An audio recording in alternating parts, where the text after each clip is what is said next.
Hello students. आज का जो हमारा टॉपिक है वो energy store in a capacitor. Capacitor में आप कितनी एनर्जी स्टोर कर सकते हो वो हम बाय फॉर्मूला फाइंड करेंगे।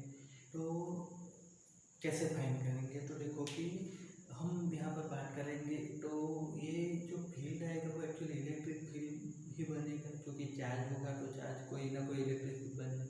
तो इलेक्ट्रिक फील्ड कंजर्वेटिव फील्ड है। तो कंजर्वेटिव फील्ड में क्या होगा कि आप कुछ ना कुछ वर्क करोगे तो वो work as a potential energy उसके अंदर स्टोर हो जाता है। तो हम यहाँ पर भी वही चीज़ करेंगे। यहाँ पर हम ये दो प्लेट ले रहे हैं, दो कंडक्टर है। अब हम यहाँ पर क्या करेंगे कि दूसरी प्लेट से प्लस डेल्टा क्यू जितना चार्ज लेके क्या करेंगे, पहले वाले प्लेट को देते जाएंगे। ठीक है। इनिशियली हमारे पास दो प्लेट है, कंडक्टर है, तो दोनों कैसे है, अनचार्ज है। तो फिर हम क्या करेंगे कि इधर से प्लस क्यू जितना चार्ज लेके इधर हम देते जाएंगे। अब इधर से प्लस चार्ज निकल रहा है और इधर प्लस चार्ज आ रहा है। तो फाइनली क्या होगा, तो आप देखोगे तो इधर क्या हो जाएगा, माइनस क्यू चार्ज बन जाएगा और इधर प्लस क्यू चार्ज बन जाएगा। दूसरी जो प्लेट है वहाँ पर प्लस चार्ज निकल रहा है तो मतलब नेगेटिव बढ़ रहा है, इधर प्लस चार्ज आ रहा है मतलब पॉजिटिव बढ़ रहा है। तो फाइनल इसके ऊपर प्लस क्यू चार्ज आएगा, इधर माइनस क्यू चार्ज रह जाएगा। बट ये तो फाइनल की बात है, बट जब हम इधर स्टार्ट करेंगे तब क्या होगा, तो देखो इधर कोई चार्ज नहीं है, इधर भी कोई चार्ज नहीं है। तो पहली बार जब हम डेल्टा क्यू जितना चार्ज लाएंगे तो ये ठीक है, एक्सेप्ट कर लेगा, चलो कुछ नहीं है तो आने दें। बट जब हम दूसरा चार्ज लेने जाएंगे, तीसरा लाएंगे, तो होगा क्या कि इधर कुछ चार्ज जब मौजूद होगा तो वो क्या करेगा कि दूसरे चार्ज को रिपल करेगा। और ये भी क्या होगा कि भाई एक बार ले लिया तो ठीक है, बार बार लेने जाओगे तो क्या होगा कि वो भी मना कर देगा। मतलब कहने की बात है, बट क्या होगा कि ये वाला भी रिपल करेगा, ये वाला भी रिपल करेगा। तो इधर से चार्ज को इधर लाने के लिए हमको क्या करना पड़ेगा, वर्क करना पड़ेगा। अब ये वर्क क्या होगा, तो हम ले रहे हैं डेल्टा डब्ल्यू वर्क, इसके लिए डेल्टा क्यू चार्ज को लाने के लिए। ठीक है, ये हम एक्चुअली क्यू डैश ले रहे हैं। तो ये हमको क्या मिलेगा, तो वो मिलेगा हमको पोटेंशियल। अब यहाँ पर हम बात करें तो डेल्टा डब्ल्यू इक्वल टू क्या मिलेगा, वी डेल्टा क्यू डैश। अब होगा क्या कि वी जो है, तो फॉर्मूला क्या बनता है कि C equal to Q by we.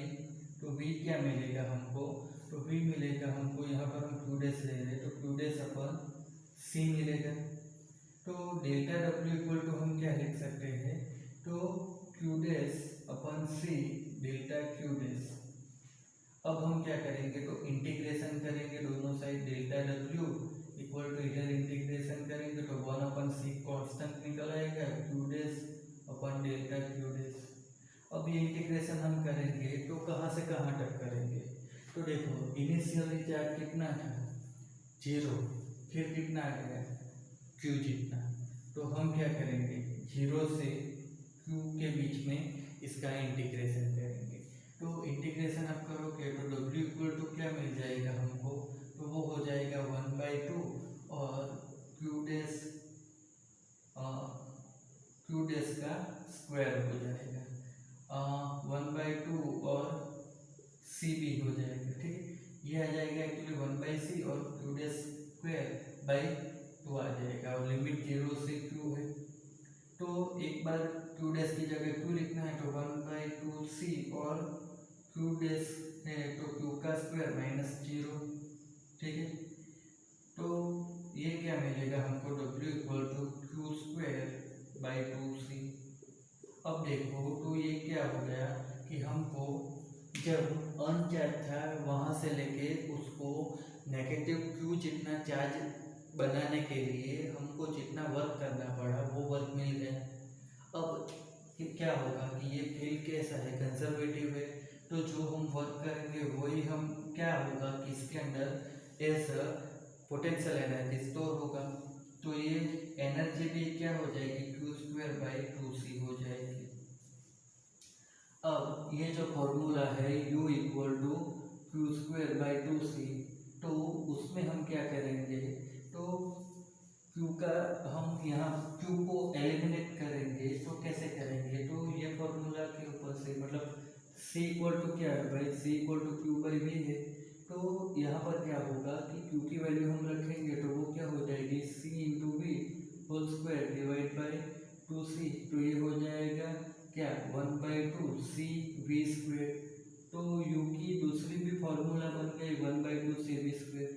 अब अगर यहाँ से हम c की वैल्यू ही डायरेक्ट इसमें रखें तो u इक्वल टू क्या हो जाएगा, क्यू स्क्वायर 2 और c की वैल्यू क्या आ जाएगी, q बाई वी। तो यहाँ पर रखेंगे q बाई वी, तो ये क्या हो जाएगा 1/2 q इंटू वी हो जाएगा u। तो u की 3 फॉर्मूला मिल गई है, 1 2 और ये 3। तो तीनों में एक चीज कॉमन आएगी 1/2।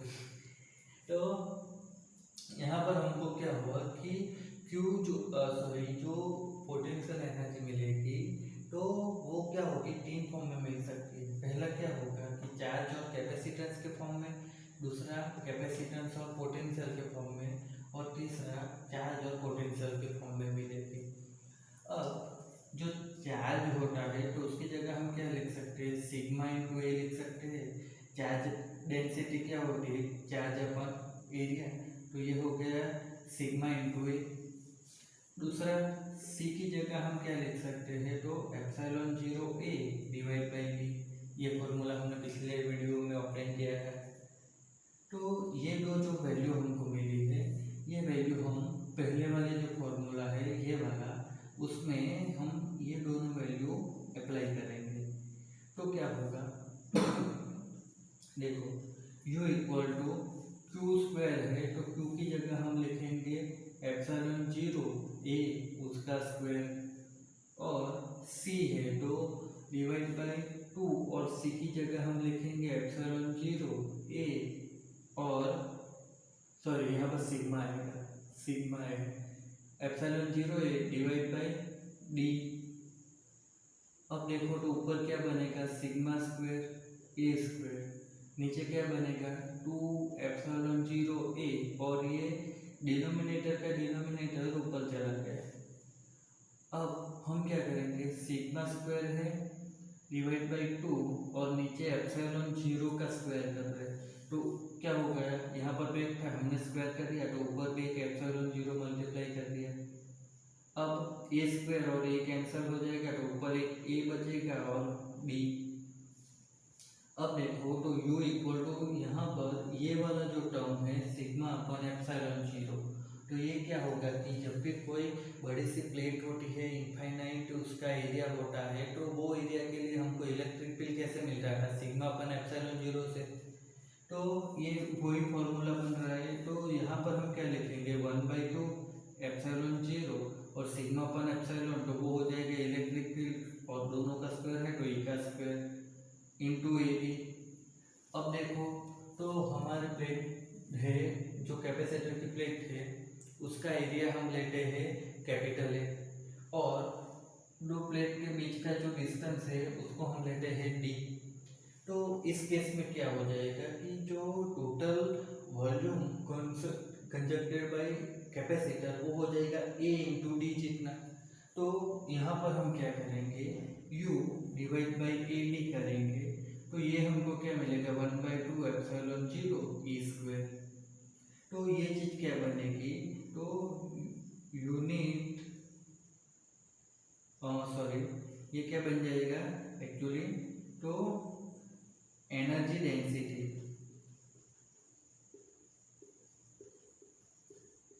तो वो एनर्जी डेंसिटी क्या होगी 1/2 एप्सिलॉन 0 ई स्क्वायर। मतलब यूनिट वॉल्यूम पर कितनी एनर्जी हमको मिलेगी, तो वो हो जाएगा 1/2 एप्सिलॉन 0 ई स्क्वायर। ये फॉर्मूला से हमको यहाँ पर एनर्जी मिलेगी। अब ये जो हमने यहाँ पर फॉर्मूला पढ़े हैं, ये फॉर्मूला में ये जो ब्रैकेट किए है पहला दूसरा तीसरा, ये फॉर्मूला का यूज़ करके हमको यहाँ पर एक न्यूमेरिकल करना है। जो न्यूमेरिकल में क्या होगा कि इन सब फॉर्मूलाज का यूज़ हो रहा है, तो उसके लिए हम कुछ जगह बना रहे हैं। पहले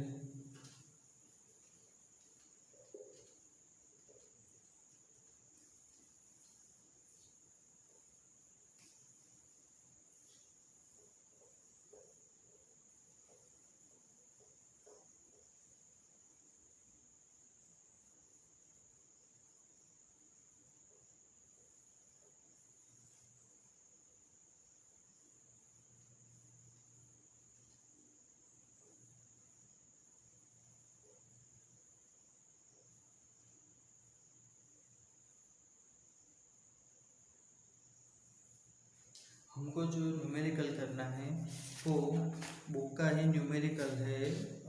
एग्जाम्पल 2.10,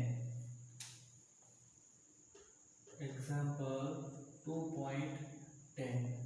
ये जो एग्जाम्पल है इसमें क्या बोला गया है कि ये कोई एक कैपेसिटर है जो एक बैटरी के साथ जुड़ा हुआ है।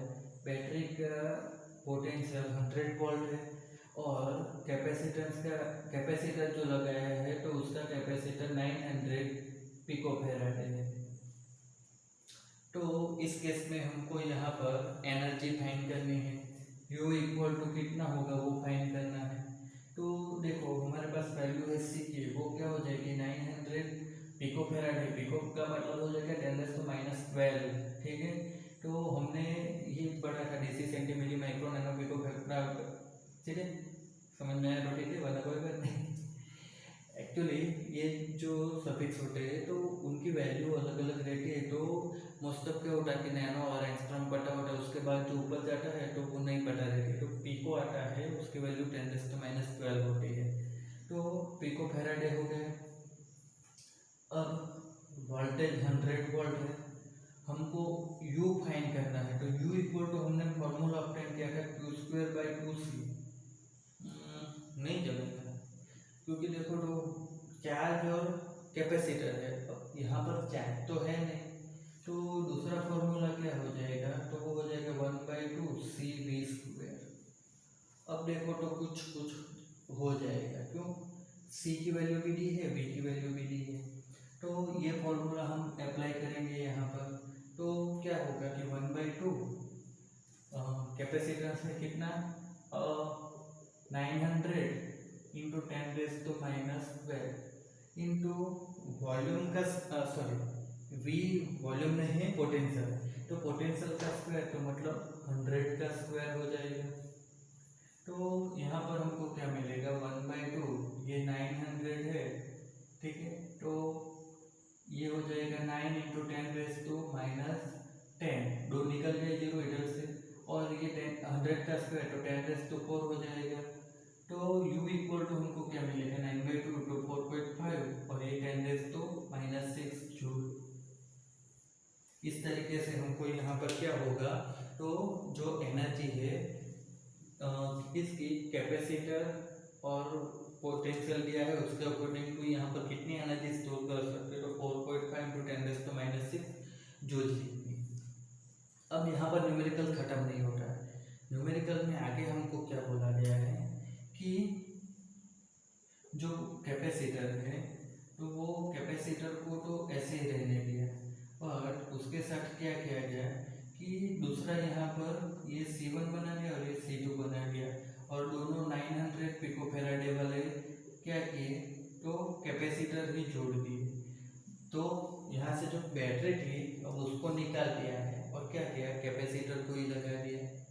तो इस केस में अब हमको एनर्जी कितनी मिलेगी वो फाइंड करना है। तो होगा क्या कि यहाँ पर से जब बैटरी जुड़ी हुई थी तो कोई Q चार्ज इसको मिलता था।